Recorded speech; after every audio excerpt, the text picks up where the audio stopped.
അപ്പം അങ്ങനെ അവനടുത്ത് സംസാരിച്ച് ഇന്റർനെറ്റിൽ പോയി കാര്യങ്ങൾ കണ്ടെത്തിയ ആ പയ്യനോട് കാര്യങ്ങൾ ഒന്നുകൂടി വിശദമായി പറഞ്ഞു കൊടുത്ത് ഒരു ദിവസം ശാസ്ത്രമേളയിൽ ഞാൻ സമാപന സമ്മേളനത്തിൽ പോയി കേട്ടോ, കോഴിക്കോട് ജില്ല.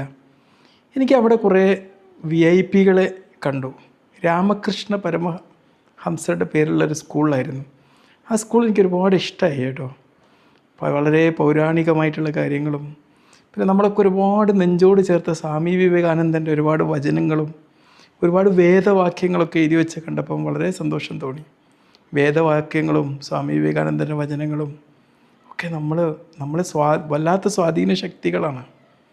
അതിനൊരു മൗനത്തിൻ്റെ ബൗണ്ടറികളൊന്നുമില്ല, അല്ലെങ്കിലും ആചാര്യന്മാരുടെ വാക്കുകൾക്കോ പ്രവൃത്തികൾക്കോ മതത്തിൻ്റെ ബൗണ്ടറികളൊന്നുമില്ല. അത് ലോകത്തിന് വേണ്ടി